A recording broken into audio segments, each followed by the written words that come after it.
Assalamualaikum warahmatullahi wabarakatuh. Terima kasih Ibu atas kesediaannya meluangkan waktu untuk kami. Perkenalkan, nama saya Nilam Sari dan rekan saya Nurul Hidayah.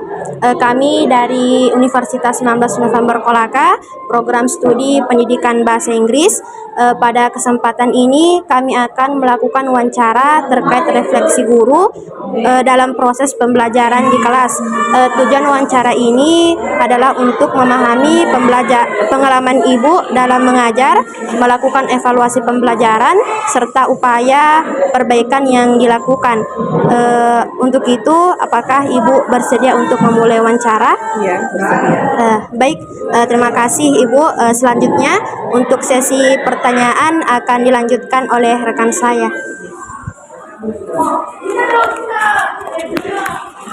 Baik, saya mulai dari pertanyaan pertama. Bagaimana Anda membangun hubungan yang positif dan saling menghargai dengan siswa selama proses pembelajaran? Dan berikan contohnya. Jadi dalam proses pembelajaran, bagaimana kami membangun hubungan yang positif itu, bagaimana kita bisa menghargai siswa.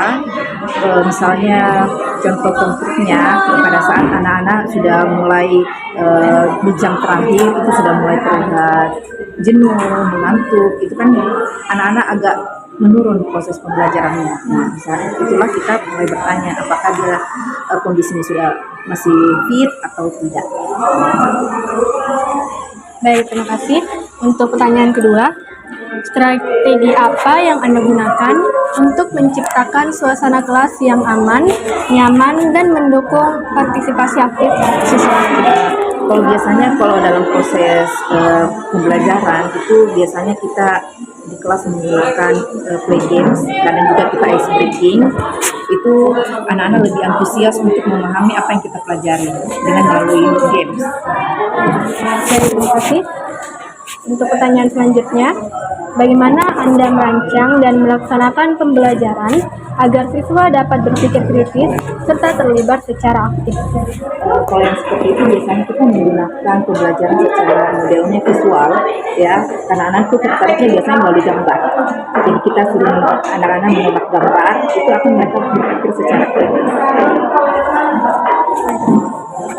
Untuk pertanyaan terakhir, jelaskan bagaimana Anda melakukan penilaian selama pembelajaran, asesmen formatif maupun sumatif, dan bagaimana hasilnya Anda gunakan untuk memperbaiki proses pembelajaran. Untuk proses pembelajaran secara formatif itu saya biasanya menggunakan link, jadi ada penilaian online, ya, itu berbasis kuis. Ya, dan setelah itu kalau misalnya hasilnya tidak mencapai kriteria ketuntas atau KPM, itu biasanya kita ada pembelajaran ulang. Ya, jadi kita ada jadwalkan ulang untuk pembelajaran yang tema yang menurut ini agak berat.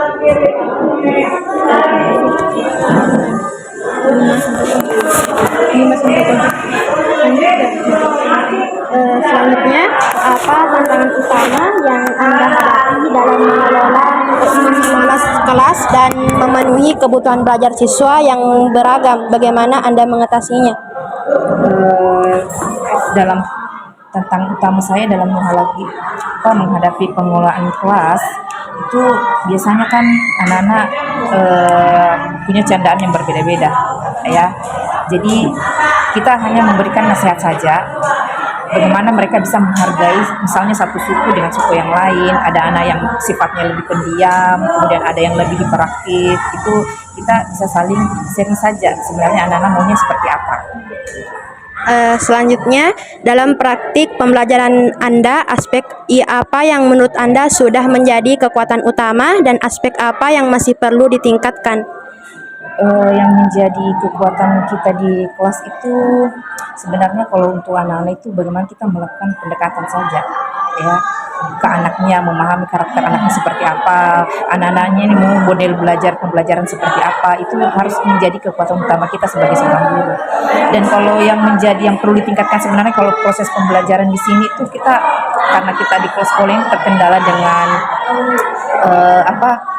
alat peralatan pembelajaran itu yang serasa yang perlu kami tingkatnya itu di metode untuk alat. Jadi alat-alat peraga yang biasa kita pakai seperti misalnya Infocus itu mungkin masih kurang.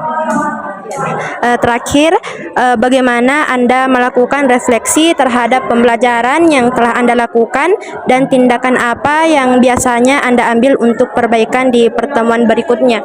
Kalau untuk refleksi itu biasanya di tiap semester ya, di awal semester itu biasanya anak-anak kita suruh mengisi semacam formulir untuk ini apa yang mereka harapkan dari proses pembelajaran saya ke depannya, apa yang perlu saya tingkatkan, itu dari situ saya belajar.